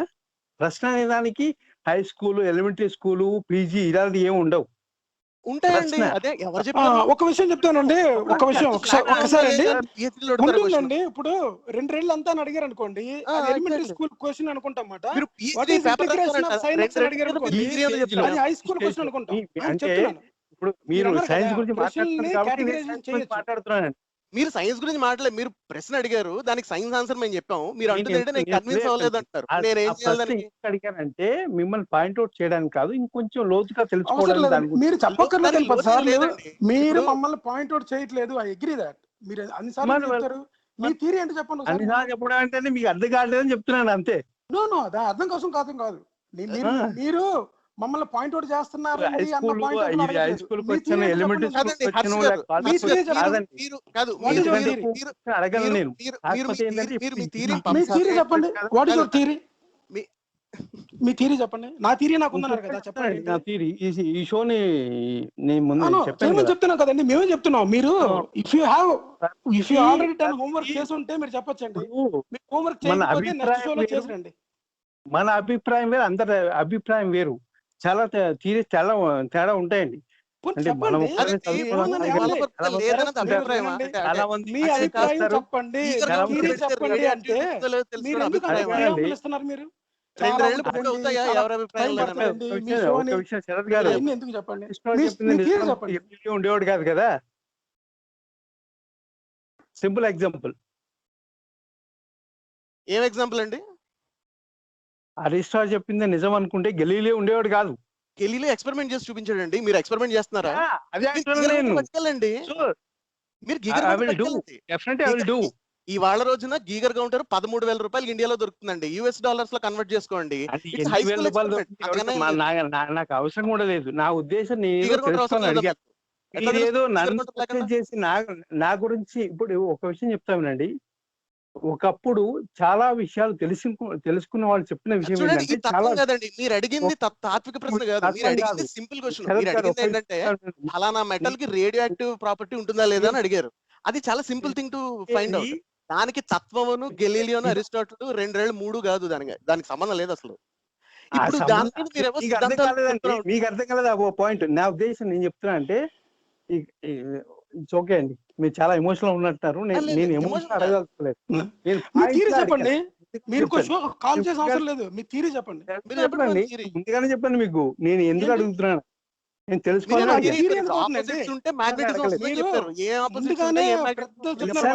ఎందుకు చేస్తున్నానంటే చెప్తున్నారు, అది కాదు. మీ థియరీ చెప్పండి. ఆ గుడుల ముందు ఉన్న పంచలోహాలకి రేడియో యాక్టివ్ మీ థియరీ చెప్పండి. ఒక విషయం తెలుసుకొని చెప్పడం వేరే అండి, చెప్పే విధం మీకు తెలియజెప్పడం నా ఉద్దేశం. Thank you. మీ థియరీ అని చెప్తున్నారు కదండి. మీరు నాకున్న ప్రశ్నలు నాకున్నాయి అన్నారు కదా, థియరీ చెప్పండి. నాకు థియరీ కూడా తెలుసండి ఖచ్చితంగా. అవన్నీ తెలుసుకోకుండా చదువుకోకుండా మాట్లాడాలి. కాకపోతే బికాస్ మీ ఇద్దరు చాలా ఎమోషనల్ ఉన్నారు, ఏదో ప్రూవ్ చేయాలని. థియరీ అంటే ఎమోషన్ ఏమవుతుందండి? మీరే కాల్ చేశారు, నన్ను ప్రశ్న అడుగుతా అన్నారు. మీరేమో ఏంటేంటో చెప్తున్నారండి. 2 ఆపోజిట్లు ఉంటే మ్యాగ్నెటిజం వస్తుంది అన్నారు, తర్వాత మధ్యలో ఏమో రేడియో యాక్టివిటీ అన్నారు. మీరు తలదోగలాగా మాట్లాడుతున్నారు, మేమేమో ఎమోషనల్ అయిపోయి ఉంటారు. అలాగే మీరు సరిగ్గా చెప్పండి. చెప్తే మీరు వినట్లేదు. ఎమోషనల్ గా మాట్లాడుతున్నానండి. నేను చాలా చక్కగా మాట్లాడుతున్నాను. నేను ఏం అడగాలను అడిగాను. సో దాన్ని మీరు వేరే ట్రాక్ లో తీసుకెళ్తున్నారు. ఒక్క నిమిషం ఉండండి. కాదు వద్దు. ఒక్క నిమిషం. మీరు అడిగిన క్వశ్చన్ చాలా సింపుల్. మీరు అడిగింది ఏంటంటే పంచలోహాలకి రేడియో యాక్టివిటీ ఉంటదా లేదా మీకు ఎట్టా తెలుసు అని అడిగారు. దానికి ఆన్సర్ ఏంటంటే పంచలోహాలకి రేడియో యాక్టివ్ ఉండదు. మీరు కావాలంటే list of elements that have radio activity తీసి చూడండి. మీకు నమ్మకం లేదనుకోండి, గీగర్ కౌంటర్ పట్టుకెళ్ళండి. 13,000 రూపాయలు దొరుకుతుంది గీగర్ కౌంటర్. High school experiment. అడిగింది తెలుసుకోవడానికి అడిగాను, తెలిసి అడగలేదు. ఒకసారి వినండి. మీరు అడిగిన ప్రశ్న అది. మీరు అడిగిన ప్రశ్న సమాధానం అది. దాని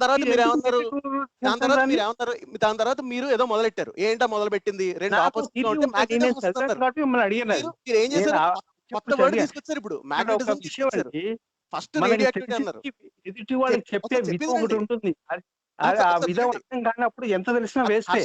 హర్ష గారు, మీరు చాలా పొలైట్ గా చచ్చు ప్రశ్న ఒకటి అడిగారు, దానికి ఆన్సర్ చెప్పాం ఆల్రెడీ. ఇప్పుడు దాని తర్వాత మీరు మ్యాగ్నెటిజం తీసుకొచ్చారు. సో విషయం ఏంటంటే 2 ఆపోజిట్స్ ఉంటే మ్యాగ్నెటిజం ఎలా వస్తుందండి? ఇది ఏమిటి అసలు? ఏం మాట్లాడుతున్నాం? నెంబర్ 1. సో ఇది చాలా బేసిక్ థింగ్. మీరు చెక్ చేసుకోండి. కావాలంటే గీగర్ కౌంటర్ పట్టుకెళ్ళి ఏ గుడో లేకపోతే ఏ ప్రార్థనా స్థలంలో అటామిక్ రియాక్టర్, న్యూక్లియర్ రియాక్టర్ దగ్గరికి వెళ్ళి it's very simple to understand. దీని గురించి నేను ఒక థియరీ చెప్పేస్తాను అంటే మీరు పబ్లిష్ చేసుకోండి. అది ఇక్కడ రేడియో షోలో డిస్కస్ చేసేది కాదు అది. సో మీరు పబ్లిష్ చేస్తే మీకు తెలుస్తుంది అది ఎంత వ్యాలిడిటీ ఉందని. అసలు ఎవరైనా పబ్లిష్ చేస్తారా లేదని బస్తీ మే సవాల్ క్వశ్చన్ కాదు ఇది. సో ఇది బేసిక్ క్వశ్చన్. మీరు అడిగింది హై స్కూల్ లెవెల్ క్వశ్చన్, దానికి ఆన్సర్ చెప్పడం జరిగింది. సో దాని గురించి ఇంక మళ్ళీ లాగుడు పీకుడు ఏం అక్కర్లేదని మాకు బేసిక్ వచ్చింది మీరు అడిగిన దానికి. కరెక్ట్. ఇంకొక విషయం, ఇంకో చిన్న పాయింట్ చెప్పేసి మనం నెక్స్ట్ ఈ కంటిన్యూ చేద్దాము. ఇప్పుడు దేనికైనా చెప్పినప్పుడు థియరీ ఏంటో గన్ షాట్ గా చెప్పాలి. దానికి అంత పెద్ద ఉపోద్ఘాతం అవసరం లేదు. నేను అడుగుతున్నాను, మీరేమన్నా అనుకుంటారా, ఈజ్ ఇట్ ఓకే, అంత ప్రిపరేషన్ అవసరం లేదు. మేము ముందే చెప్పాం వీఆర్ ఓపెన్ మైండెడ్ అని. మా వాయిస్ ఎలా ఉంటుందంటే ఆ టోన్ ఇస్ డిఫరెంట్ గా ఉంటుంది. We're not angry. ఎందుకు యాంగ్రీ కాదంటే సైన్స్ అనే దాంట్లోని వీఆర్ ఇన్వైటింగ్ పీపుల్. అందుకనే మీకు 1/2 hour టైం ఇవ్వడం జరిగింది. చెప్పండి మీ థియరీ అంటే అది చాలా పెద్ద కదండి, చాలా అవుతుందండి, మీ టైం నేను హైజాక్ చేసి తెలుసుకోలేదండి, నేను మళ్ళీ వస్తానండి, ఇవన్నీ మీరే చెప్తున్నారు కదా. మా షోకి హైజాక్ చేయండి అని మేమే ఇన్వైట్ చేసాం. అయినా సరే మీరు ఏదో చెప్తున్నారు. ప్రశ్నలకి స్టేజెస్ ఉంటాయండి. 2 4 అన్నది ప్రాథమికమైన ప్రశ్న అనమాట. Integration of sin x + cos x ఎంత అని అడిగారు అనుకోండి మీరు, కానీ అది calculus high school level question అనమాట. అది అంతే. ప్రశ్న అని అదే అనమాట. ప్రశ్న ఏంటి, మనకి సోక్రటీస్ ఉన్నాడండి, మరి ప్లేటో ఎలా వచ్చాడండి, అరిస్టాటిల్ ఏం చెప్పాడండి, ఇదంతా ఏంటంటే పక్కద్రోవ పట్టించడం అన్నమాట. నిజంగా పక్కద్రోవ పట్టించడం అంటే ఇది. ప్రశ్న ఉంటే క్లియర్గా అడగండి, మీరు చేసిన ఎక్స్పెరిమెంట్ ఏంటో చెప్పండి, మీకు ఆన్సర్ తెలిసిన పెద్ద మనుషులు చెప్పారన్నారు కదా, మీరు కన్విన్స్ అయ్యారు కదా, అదేంటో మాకు ప్రజెంట్ చేయండి, దాన్ని డిస్కస్ చేద్దాం మనం. ఓకే అండి శరత్ గారు, మనం కంటిన్యూ అవుదాము. అసలు ఈ ఐన్స్టైన్ చెప్పిన ఈ క్వాంటమ్ మెకానిక్స్ మనకి ఇంకో కాల్ యాడ్ అయిందని అది తీసుకోమంటారా మనం కంటిన్యూ చేద్దామా? తీసుకుందామండి కాల్. ఓకే, యా, మీరు కాల్ ఒకటి యాడ్ అయిందండి. మీ పేరు చెప్పి మీ ప్రశ్న అడగండి. నమస్తే, నా పేరు వీరేంద్ర, వైజాగ్ నుంచి మాట్లాడుతున్నాను. అలా వీరేంద్ర గారు చెప్పండి, మీ ప్రశ్న అడగండి. శరత్ గారు ఉన్నారు. ఏం లేదు సార్, అంటే ఇప్పుడు పంచలోహాలు అనేది అక్కడ ఉన్నటువంటి ఒక ధర్మశాస్త్ర ప్రకారం మనకి ఒక యంత్రం మీద వేసి అక్కడ ధర్మశాస్త్రం కాదండి, స్థాపించడానికి దాన్ని ఆగమ శాస్త్రం అంటారు. పోనీ ఏదో ఆగమ శాస్త్రం రైట్. అదే అంటే మన ధర్మశాస్త్రం ఏదో ఏంటంటే మనం ఎలా ఉండాలి, ఏం చేయాలి, నైతికతకి ఎథిక్స్ కి సంబంధించింది మాట. ధర్మశాస్త్రం వేరు, ఇది వేరు. చెప్పండి. అదే ఒక యంత్రం అనేది ఒకటి ప్రతిష్ఠించి ఆ పైన విగ్రహం నిర్మించడం, ఆ తర్వాత కంటిన్యూ ధ్వజస్తంభం, ఇలా వగేర వగేర ఆగమ శాస్త్ర ప్రకారం జరుగుతుంది. దానికి పవర్ ఉంటదా ఉండదా అనేది అవసరం లేని విషయం. ఉంటే ఉంటది, లేకపోతే లేకపోవచ్చు. అది పంచలోహాలు అంటేనే అక్కడ మెటల్ మిక్సింగ్ అయిపోయింది. సో అక్కడ అయస్కాంత శక్తి ఉంటదని నేను అనుకోను, ఎందుకంటే అవన్నీ అయస్కాంతానికి సంబంధించినవి కాదు, ఏది కూడా మ్యాగ్నెట్ కి టచ్ అవ్వవు. సో దాన్ని లివ్ ఇట్ అంటే మెటల్ భూమిలో కలిసిపోకుండా ఎన్ని తరాలైనా ఉండే విధంగా అప్పుడు డిజైన్ చేసినటువంటి ఆ పంచలోహాలు నా ఊహ. కాదులేండి, ఎందుకంటే ప్రతి మెటీరియల్ కూడా ఇనుము అనుకోండి 500 సంవత్సరాలు, ఇంకొక దానికైతే 1000 years, ప్రతిదీ కూడా డికే అయిపోతుంది అనమాట. మనం ఎంట్రోపీ ఏంటంటే everything will go back to it's original stage. ప్రపంచంలో మీరు మట్టిలోని ఏది పాతినా సరే 1,000,000 years తర్వాత ఏది ఉండదు అనమాట. అంతే తప్ప అదేమి అవ్వకుండా ఉండవు అన్నది ఏంటంటే అసలు ఏది రీసైకిల్ అవుతుంది, దేని లైఫ్ ఎంత తెలియనప్పుడు మాట్లాడే మాటలేదు. సో ఇంతకీ మీ ప్రశ్న ఏంటి అడగండి. నా ప్రశ్న లేదు, మీరు బ్రహ్మాండంగా చేస్తున్నారు. డిస్టర్బెన్స్ వచ్చింది, షో టైం వేస్ట్ అవుతుందని మీకు కంటిన్యూ చేస్తాను. చూడండి, ఇప్పుడు పంచలోహాలన్నా అంటే పంచలోహాలన్నా ఏమన్నా ఏంటంటేనండి, మీరు చెప్పండి సార్. ఇవి ఏంటంటేనంటే పంచలోహాలు కానివ్వండి, లేకపోతే ఏ లోహాలు ఏవైనా, ఇప్పుడు భారతదేశంలో సదరన్ పార్ట్ ఆఫ్ ఇండియాలో ఈ తరహా పంచలోహాలన్న టైప్ ఆఫ్ మెటలర్జికల్ ఇంజనీరింగ్ చేశారు ఒకప్పుడు. ఏంటంటే ఈ లోహాలు కలిపి చేయడం వల్ల విగ్రహాలకి వాటి మ్యాలిబిలిటీ అంటే వాటిని చెక్కడానికి కానీ, లేకపోతే వాటి షైనింగ్ కానీ, ఇలాంటి ఫిజికల్ ప్రాపర్టీస్ బాగుండి, అంటే టెంపుల్స్ అనేవి వాటికి ఈస్థెటిక్ క్వాలిటీస్ కూడా ఉంటాయి కదా. ఒక దేవుడి విగ్రహం ఉందంటే ఆ విగ్రహం బాగుండాలి కదా, అందంగా ఎపీలింగ్ గా ఉండాలి కదా. సో దాని ఈస్థెటిక్ క్వాలిటీస్ కోసం అని చెప్పి రకరకాల మెటలర్జీ వచ్చింది. అంతకన్నా ఏం లేదు దీంట్లో. So I mean it's beautiful అంతే, అంటే that's all we can appreciate about it. ఇప్పుడు దాంట్లోంచి రేడియో యాక్టివిటీ వస్తుంది, అక్కడ కూర్చుంటే బ్రెయిన్ వేవ్స్ ఏదో అయిపోతాయి, ఈ నాన్ సెన్స్ అంతా కాదు. నేను మాట చెప్తాను, ఇప్పుడు నేను ఏమీ లేని దగ్గర ఏదో ఉందని చూపించడం అనేది మన ఇది. నాకు అర్థమైనంత మట్టుకు ఏంటంటే మొట్టమొదట మూఢనమ్మకాలు అనే దాని విషయంలోకి మనం చిన్న దానిలో లొంగిపోయినా సరే అది పెద్ద మూఢనమ్మకమే. అది నమ్మకమే కాదని మనం డీటెయిల్ గా ఎక్స్ప్లెయిన్ చేసుకోగలగాలి, మనకు మనం దాన్ని పరిశీలించుకోవాలి. బాగా చెప్పారండి. ఆ తర్వాత అంటే నేను ఉదాహరణ చెప్తున్నా, భక్తి అనేది ఒక భయంకరమైన మూఢనమ్మకం అని నేను అన్నాను అనుకోండి, కొంతమందికి మనోభావాలు ఇబ్బంది పడతాయి. కానీ మొన్న ఒక అమ్మాయి శివుడిని అని చెప్పేసుకుని పిల్లల్ని చంపేసుకుంది, వాళ్ళకి మనకి పెద్ద తేడా ఉంటది? ఏం తేడా ఉంటది? అదేనండి, కోర్ థింగ్స్ అడ్రస్ చేయాలండి. మీరు చెప్పిన చాలా పాయింట్. చాలా మంది ఏం చెప్తారంటే ఇటువంటివి ఏమి మా గ్రంథాల్లో లేవు అంటారు అనమాట. అటువంటివి గ్రంథాల్లో ఉన్నదన్నదే పాయింట్. అదే గ్రంథంలో ఉంది కూడా నేను చెప్తాను. అది తెలుసుకోవడం మనకున్న విజ్ఞానం. Right, sure sure, thank you అండి. కాల్ ఓకే అండి, బాయ్. శరత్ గారు, ఇప్పుడు ఈ క్వాంటమ్ మెకానిక్స్ అనేది ఐన్స్టైన్ కి అంటే చాలా ఇష్టమైంది. అసలు న్యూటోనిక్ మెకానిక్స్ అంటే అతనికి అసలు ఇష్టం లేదు అంటాను కదా. అసలు అదేంటండి, అందులోని ఇది సైన్స్ యొక్క గతిని మార్చే విధంగా ఉందా ఈ μ2G- ఎక్స్పెరిమెంట్ అనేది? ఈ రెండు విషయాలు చెప్పండి, మనం మిత్ బస్టింగ్ లోకి వెళ్దాం. తప్పకుండా అండి. సో ఈ ఎక్స్పెరిమెంట్ అంటే G-2 ఉన్నది ఇప్పుడు ఏమైందంటే మనకి ఈ బ్రూక్ హెవెన్ ల్యాబొరేటరీలో చేసినప్పుడు రఫ్లీ ఐ థింక్ 1 in 14,000 ఎంతో యాక్యురసీ, అంటే దీన్ని 3.7 సిగ్మా అంటారు. ఆ డీవియేషన్ లో వేరియేషన్ ఉంది, అంటే సిద్ధాంతం చెప్తున్న దానికి వచ్చిన ఎక్స్పెరిమెంట్ కి డీవియేషన్ ఉంది. అంటే ఎక్స్పెరిమెంట్ లో వచ్చింది అంతవరకు సిగ్నిఫికెంట్ అనేది చెప్పడం జరిగింది. కానీ ఈ స్టాండర్డ్ అనేది సాధారణంగా ఫిజిక్స్ లో సరిపోదు. ఫిజిక్స్ లో సాధారణంగా 5 సిగ్మా డీవియేషన్ చూపించాలన్నమాట. 5 సిగ్మా డిగ్రీ ఆఫ్ కాన్ఫిడెన్స్ చూపించగలగాలి డేటాకి, అప్పుడు కానీ అది న్యూ డిస్కవరీ కింద దాన్ని అనుకోరన్నమాట. ఇప్పుడు హిగ్స్ బోసాన్ కూడా 5 సిగ్మా లెవెల్ ఆఫ్ కాన్ఫిడెన్స్ కి చూపించారు 2012 వాళ్ళు పబ్లిష్ చేసినప్పుడు. So that's why it was considered discovery. So 5 sigma అంటే ఎంత అంటే 1 in 17 million ఛాన్స్ అనమాట, అంటే అది తప్పు అవడానికి. సో అంటే యూ అండర్స్టాండ్ అంటే ఎంత ఆడ్స్ ఉన్నాయని చెప్పని. మామూలుగా కాయిన్ టాస్ వేస్తే 50% కదా, హెడ్ పడ్డానికి టైల్ పడ్డానికి. సో ఇది లైక్ అంటే 1 in 17 million, sorry 1 in 1.7 million, 1 in 1.7 million దీని డిగ్రీ ఆఫ్ ఎర్రర్ అంటే చూసుకోండి, అంటే ఇట్స్ సో మచ్ యాక్యురేట్ అని 2012 లో చేసింది. సో ఇదేంటంటే ఇది 3.7 సిగ్మా చేశారు బ్రూక్ హెవెన్ లో. ఇప్పుడు ఫెర్మి ల్యాబ్ లో ఇచ్చిన రిజల్ట్ ఏంటంటే ఇట్ వాజ్ ఇంప్రూవ్డ్. అది రఫ్లీ 4.7 సిగ్మా దాకా వెళ్ళింది, అది 5 సిగ్మాకి వెళ్ళాలి ఇంకా. కానీ but that it self is very significant. అంటే ఇది ఏంటంటే ఇంత డిగ్రీ ఆఫ్ కాన్ఫిడెన్స్ ఉంది కాబట్టి ఈ వేరియేషన్. సో జీ ఎంత ఉండాలంటేనండి, థియరీ ఎగ్జాక్ట్లీ 2 ప్రిడిక్ట్ చేస్తుంది, అంటే జీ 2 ఉండాలని. కొన్ని కరెక్షన్స్ ఉంటాయి, అంటే అది దానిపైన, అంటే స్టాటిస్టికల్ కరెక్షన్స్ కాదు, థియరిటికల్ కరెక్షన్స్ అనమాట. వీక్ ఇంటరాక్షన్స్, ఇలా రకరకాల ఇంటరాక్షన్స్ వల్ల వచ్చే కరెక్షన్స్ ఉంటాయి. సో ఇప్పుడు ఆ కరెక్షన్స్ కూడా దాటుకుని వెళ్ళి ఇది ఇంకా వేరియేషన్ చూపించింది ఈ ల్యాబ్ ఎక్స్పెరిమెంట్. సో ఇప్పుడు దీనివల్ల ఏంటంటే ఇప్పుడు కొత్త ఫిజిక్స్ వస్తుందా, అంటే ఈ స్టాండర్డ్ మోడల్ ని ఎక్స్టెండ్ చేసుకుంటూ కొత్త ఫిజిక్స్ వస్తుందా లేదా అన్నదానికి ఇది కొంచెం డోర్ ఓపెన్ చేసింది అనమాట ఈ ఎక్స్పెరిమెంట్ అనేది. సో సో అది దీని సిగ్నిఫికెన్స్ ఈ G-2 ఎక్స్పెరిమెంట్ కి ఇప్పుడు. సో ఇప్పుడు ఏంటంటే చాలా మంది ఇప్పుడు అందుకని స్టాండర్డ్ మోడల్ లోనే, అంటే విత్ ఇన్ ద స్టాండర్డ్ మోడలే దీనికి అంటే దీనికి థియరిటికల్ కరెక్షన్స్ ఇవ్వడానికి కొన్ని పేపర్స్ పబ్లిష్ చేస్తున్నారు, కొంత రాస్తున్నారు. లేదంటే standard model beyond standard model అంటారు, దీన్ని BSM అంటారు అనమాట. సో ఇట్లాంటి ఎక్స్ప్లెనేషన్స్ కూడా కొన్ని వస్తున్నాయి. సో ఇది ఒక ఎగ్జైటింగ్ పీరియడ్ ఆఫ్ టైంలో మనం ఉన్నాం, ఎందుకంటే ఈ ఉన్న మోడల్ ని ఇప్పుడు సవరించుకోవడం అనేది రాబోతుంది కాబట్టి. సో ఈ ఎక్స్పెరిమెంట్ వరకు చూసుకుంటే ఇదండి. నెక్స్ట్ ఐన్స్టైన్ గారిది చాలా అది గమ్మత్తైన విషయం అండి. ఎందుకంటే ఆయనకి ఏంటంటే ఆయనకి క్వాంటమ్ మెకానిక్స్ ఏదైతే 20వ శతాబ్దంలో మొదలైందో, ఇది వెరీ ఫస్ట్ టైం ఇది లార్జ్లీ ఎక్స్పెరిమెంట్స్ చేయడం వల్ల, అంటే అణువు లోపల ఉన్న పార్టికల్స్ తో ఎక్స్పెరిమెంట్స్ చేయడం వల్ల ఈ ఫీల్డ్ అనేది వచ్చింది.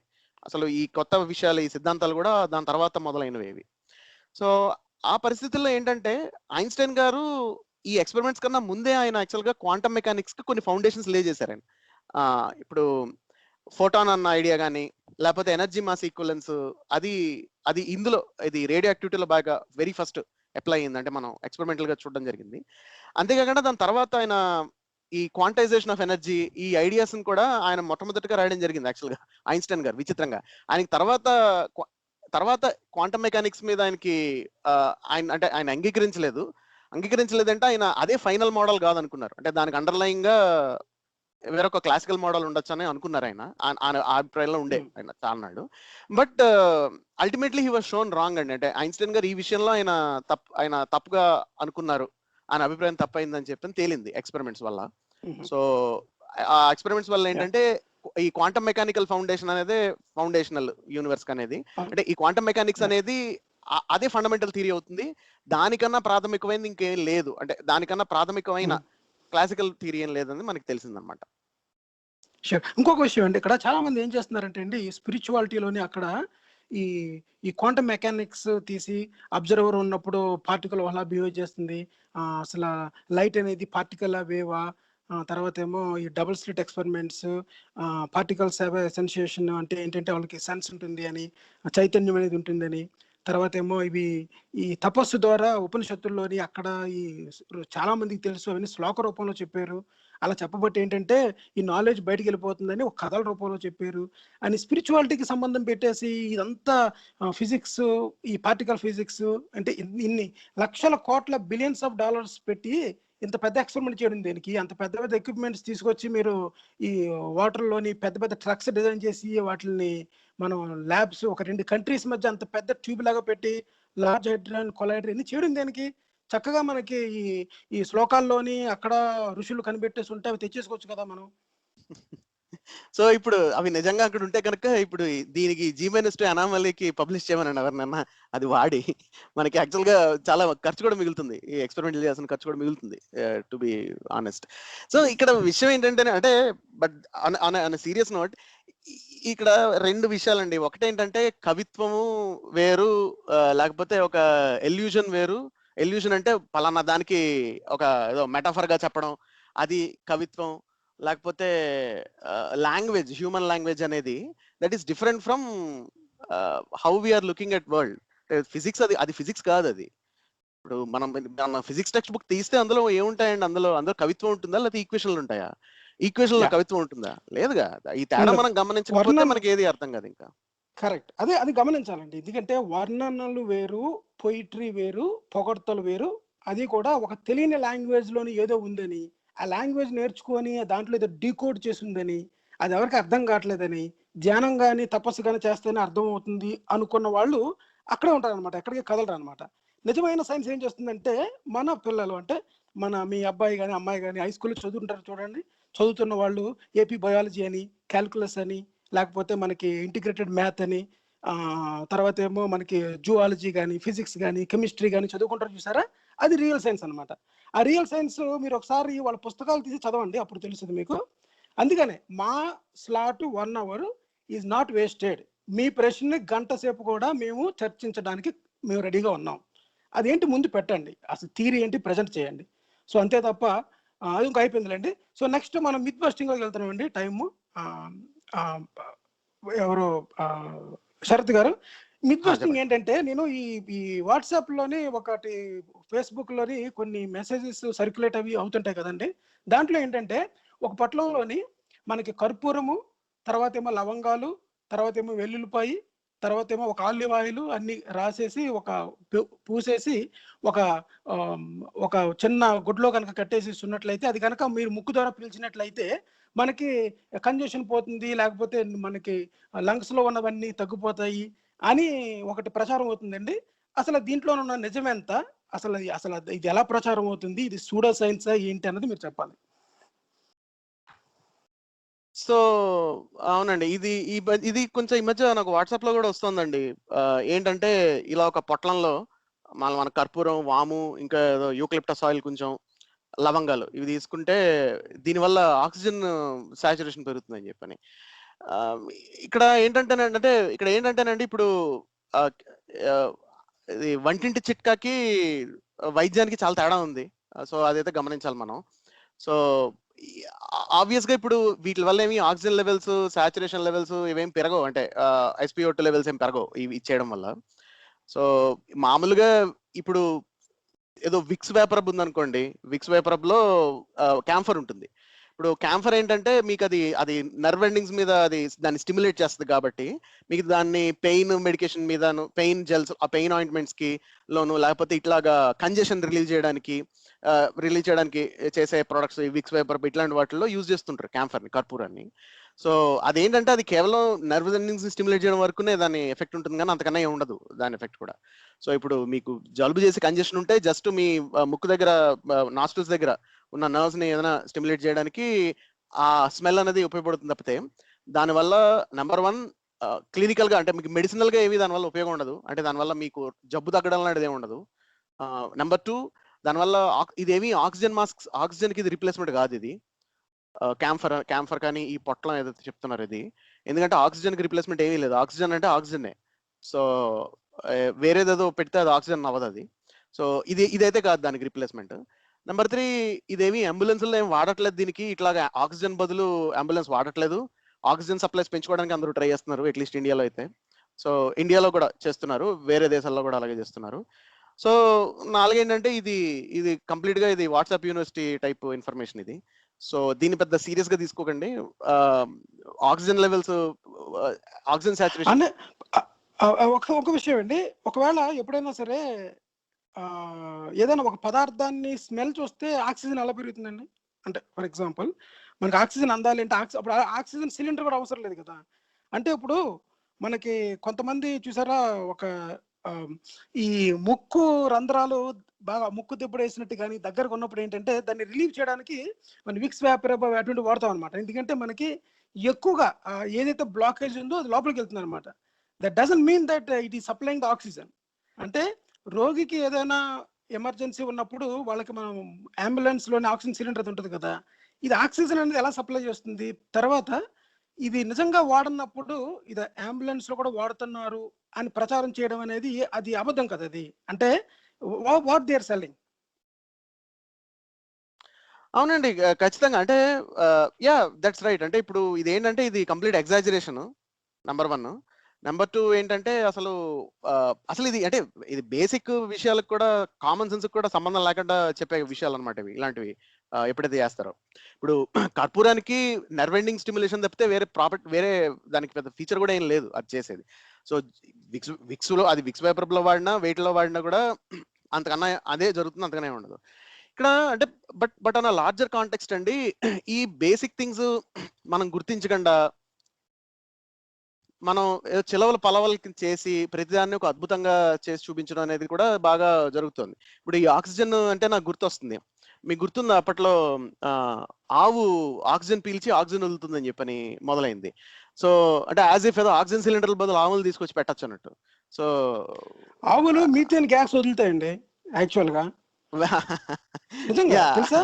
మీథేన్ గ్యాస్ వదులుతాయి. తర్వాత ఇంకో విషయం ఏంటంటే ఆవు గోమూత్రంలోని బంగారం ఉందని కూడా కొన్నాళ్ళు ప్రచారం అయింది, మీకు తెలుసుకుని ఉంటే కొన్ని చోట్ల. అవునండి, that is even more ridiculous. వీళ్ళ కౌ యూరిన్ లో గోల్డ్ ట్రేసెస్ దొరికాయని చెప్పని. ఫస్ట్ ఆఫ్ ఆల్ అది అది అది దొరికిన ట్రేసెస్ అంటే బేసిక్ గా అది ఐ థింక్ ఇట్స్ లైక్ ఒక some micrograms per milli litre ఏదో ప్రపోర్షన్స్ దొరికాయి. అది దొరకడం అంటే దాని మీనింగ్ ఏంటండి? అంటే ఆవు కడుపులో బంగారం తయారవుతుందనా? కాదు, ఆవు తిన్న దాణాలో ఎక్కడో గోల్డ్ కంటామినేషన్ అయిందన్న దాని meaning. So gold contamination, gold అంటే ఈ ఎలిమెంటరీ గోల్డ్ చాలా తక్కువ క్వాంటిటీస్ లో కంటామినేషన్ చాలా చోట్ల జరుగుతూ ఉంటుంది. ఇన్ఫాక్ట్ యాక్చువల్ గా ఆవులకు కనుక గోల్డ్ కంటామినేషన్, ఈ హెవీ మెటల్ కంటామినేషన్ ఎక్కువ ఉన్న దాణా ఇంక్లూడింగ్ గోల్డ్ కనుక పెడితే వాటికి ఇంకా జబ్బు చేస్తుంది కూడా. సో సో ఒక సినిమాలోనండి ఆలీ సినిమాలోని ఒక కుర్రోడు వచ్చేసి ఇటు గోల్డ్ రంగు ఒంగొని మింగేసాడని చెప్తాడు అనమాట. ఆలీ డాక్టర్ అనమాట. వాడు ఏం చేస్తారంటే ఓకే అలాగా అని చెప్పేసి వాడిని వెంటనే బాత్రూమ్ పంపిస్తాడు, ఆడికి విరోచనాలు మాత్రం ఇచ్చేసి. అంటే దాని అర్థం ఏంటంటే మీరు ఏది తింటే అదే బయటకు వస్తుందని అర్థం. యా అవునండి, దట్స్ అంటే దట్స్ ద ఐడియా. సో ఈ ఫర్ ఎగ్జాంపుల్ ఈ గోల్డ్ దొరకడం అంటే యాజ్ ఇఫ్ ఏదో ఆవు ఏమైనా గోల్డ్ ఫ్యాక్టరీయా? అలా ఏముండదు. గోల్డ్ ఎక్కడ ప్రొడ్యూస్ అవుతుందండి? ఎలిమెంట్స్ ఏమి అసలు భూమి మీద ప్రొడ్యూస్ అవ్వవు. మనకు ఆల్రెడీ బయట ప్రొడ్యూస్ అయిన ఎలిమెంట్స్. ఇప్పుడు భూమిలో దొరికే గోల్డ్ అంతా భూమిలో ఏర్పడదు. అది ఈ భూమి అలాగే సూర్యుడు they actually came from supernova explosion కదా, అంటే that is the idea. So ఈ నక్షత్రాలు గ్రహాలు ఇవన్నీ ఏంటంటే వీటికన్నా ముందు ఒక సూపర్నోవా ఎక్స్ప్లోజన్ నుంచి వచ్చినవి ఇవన్నీ. ఈ సూపర్నోవా ఎక్స్ప్లోజన్ అనేది it was part of a star before. అంటే ఒక స్టార్ అంటే దీని ముందున్న ప్రోటోస్టార్స్ ముందున్న స్టార్స్ ఏవైతే ఉంటాయో, సో ఆ స్టార్ మీకు దాని లైఫ్ సైకిల్ అయిపోయిన తర్వాత అది ఎప్పుడైతే కంప్రెషన్ మొదలవుతుందో అది ఇట్ విల్ స్టార్ట్ కంప్రెసింగ్. మీకు ఆ కంప్రెషన్ ఒక స్టేజ్కి వెళ్ళిపోతే బ్లాక్ హోల్ అవుతుంది. అది కొంత దానికి మాస్ ఉంటే. బట్ ఈ కంప్రెషన్ అవుతున్న టైంలో ఆ heavy amounts of pressure temperatures దగ్గర ఈ మెటల్స్ అన్ని ఫోర్జ్ అవుతాయి.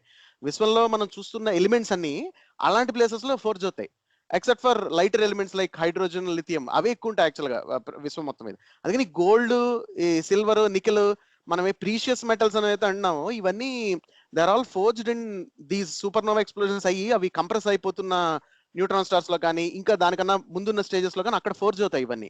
సో ఆ ఫోర్జ్ అయిన తర్వాత మీకు ఈ దశల వారీగా పైన మెటీరియల్ వచ్చేస్తూ ఉంటుంది కాబట్టి బయటికి వాటితో గ్రహాలు ఏర్పడతాయి. కాబట్టి గోల్డ్ అట్లా వచ్చింది భూమి మీదకి. అంతేగాని బంగారం కానీ వెండి కానీ మనం ఏదైతే చాలా ప్రీషియస్ మెటల్స్ అనుకుంటున్నాం అవి కానీ ఈ ఎనీ అదర్ మెటల్ ప్రీషియస్ అనుకోని మెటల్ కూడా కానీ ఇవేమి ఈ మెగ్నీషియం కానీ ఇలాంటివి ఏమి భూమిలో తయారయ్యేవి కావు. ఇది అంటే అవి అవి అవి చాలా పవర్ఫుల్ న్యూక్లియర్ రియాక్టర్స్ లో తయారవుతాయి. అట్లాంటి పవర్ఫుల్ న్యూక్లియర్ రియాక్టర్స్ న్యాచురల్ గా స్టార్స్ ఎక్స్ప్లోడింగ్ స్టార్స్ లో జరుగుతాయి అనమాట. సో గోల్డ్ అనేది ఆవులు తయారు చేయదు, భూమి తయారు చేయదు గోల్డ్. సో ఇట్లాంటి చాలా సిల్లీ ఐడియాస్. అంటే ఇదేంటంటే కొంత అసలు బేసిక్ కొంత ఇది ఇది ఇది ఇది సైన్స్ లిటరసీ అనండి. అంటే బై అండ్ లార్జ్ అంటే ఇలాంటి చిన్న చిన్న విషయాలు కూడా తెలియకపోవడం, ఇవన్నీ మనం స్కూల్లో చదువుకున్నవే, ఇవన్నీ మర్చిపోతారు ఒక స్టేజ్ వచ్చిన తర్వాత. సో ఇట్లాంటి వాటి వల్ల ఇవన్నీ నమ్మేయడం, ఇవన్నీ వ్యాప్తి చెందడం, దీన్ని అడ్డం పెట్టుకుని ఇంకా ఏది పడితే అది దాన్నేమో పాలిటిక్స్ వాడుకోవడం ఇంకొకటి కాదు. ఇంకా ఒకసారి జనాల్ని ఫలానా నమ్మడం మొదలు పెడితే ఇంకేదైనా జరగచ్చు కదా. So that's how it's going on. Yeah good అండి, శరత్ గారు బాగా చెప్పారు. ఇంకొకటి ర్యాప్ అప్ చేసే ముందు ఇంకొక ఈ ప్రశ్న ఏంటంటే మనకి ఇటువంటివి ఇప్పుడు కామన్ సెన్స్ అని చెప్పారు చూసారా మీరు. అసలు అంటే కామన్ సెన్స్ అనేది లోపించినప్పుడు మనకి ఎటువంటి ట్రాప్ లో పడతాం మనం? అంటే ఇప్పుడు ఇటువంటి నమ్మడానికి అంటే ఎందువల్ల కొంతమంది ఈజీగా నమ్ముతారు, కొంతమంది ఏమో ప్రశ్నిస్తారు. అవును. అంటే అంటే బేసిక్ గా మనకి ఈ డజంట్ మేక్ సెన్స్. మీరు చెప్పండి ఏదన్నా చెప్పినప్పుడు ఈ డజంట్ మేక్ ఎనీ సెన్స్ అంటాం కదా మనం. ఈ డజంట్ మేక్ ఎనీ సెన్స్ అనేది అసలు ఏ కేటగిరీ, దేన్ని మనం నిర్ద్వందంగా మనకి ఈ కొట్టి పడేయచ్చు. అంటే అలాగైతే ప్రతిదీ నమ్మాల్సి వస్తుంది. ఓ ఏదో అవును. ఉందేమో, ఏమో మనకేం తెలుసు, మన ఆ రోజుల్లో లేం కదా, ఏమో ఉండొచ్చేమో, ఏమో అప్పుడు ఉండొచ్చేమో ఇప్పుడు లేకపోవచ్చేమో అన్న ఒక ఒక కన్‌ఫ్యూజ్ మాస్టర్స్ ఉంటారు కొంతమంది. ఈ కన్‌ఫ్యూజ్ మాస్టర్స్‌ని కామన్ సెన్స్ మిస్ అయితే వచ్చే ప్రమాదం ఏంటి? ఇది చాలా ప్రమాదకరమేనండి. ఎందుకంటే మనం చూస్తే వోల్తేర్ ఒక మాట అన్నాడాయన. "Those who make you believe absurdities can make you commit atrocities" అని. సో, ఏవైతే ఇలాంటి విడ్డూరాలు, ఇలాంటి విచిత్రమైనవి, ఇలాంటి అంటే కామన్ సెన్స్ లోపించినవి ఏవైతే ఎవరైతే మిమ్మల్ని నమ్మబలికిస్తారో వాళ్ళు మీ చేత దారుణాలు కూడా చేస్తారని చెప్పని. ఇక్కడ సో ఇట్ ఈస్ ఇంపార్టెంట్ అండి to believe in non sense. ఎందుకంటే దానివల్ల ఒకటి మనకి పర్సనల్ గా దానివల్ల బోళ్ళంత నష్టం. మనం సరైన నిర్ణయాలు తీసుకోలేకపోతుంటాం. నెక్స్ట్ మనం చాలా చెత్త బిజినెస్ కన్స్యూమర్ అయిపోతాం మనం. ఇప్పుడు మీరు గనక ఇదేంటిది పంచలోహాల్లోంచి మ్యాగ్నెటిజం వచ్చేసి మీ బ్రెయిన్ వేవ్స్ అదేదో చేసేస్తుంది, అంటే చాలా సూట్ చేస్తుంది, మీకు అద్భుతమైన మానసిక ప్రశాంతత తీసుకొస్తుంది అన్న పిచ్చిగా ఏమైనా నమ్మారనుకోండి, అన్న విచిత్రమైన చాలా అర్థం లేని స్టేట్మెంట్ ని మీకు పంచలోహాల విగ్రహాలు నమ్మేయచ్చు, చిన్నవి. $1000 కి $1500 కి మన ఈయన ఈషా ఫౌండేషన్ జగదీష్ వాసుదేవ్ నమ్ముతాడు ఇట్లాంటివి.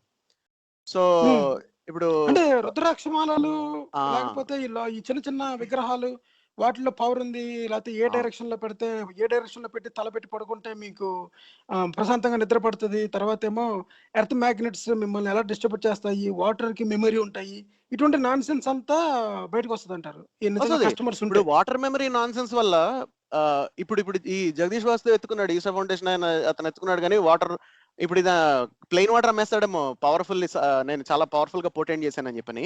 బట్ ఈ టైప్ వాటర్ ని, ఈ టైప్ పంచదార బిళ్ళని హోమియోపతి వాళ్ళు ఎప్పటి నుంచో అమ్ముతున్నారు. అది పెద్ద బిజినెస్ కూడా. ఇప్పుడు ఇండియాలో కూడా అది చాలా పెద్ద ఘోరమైన బిజినెస్ అయిపోయింది.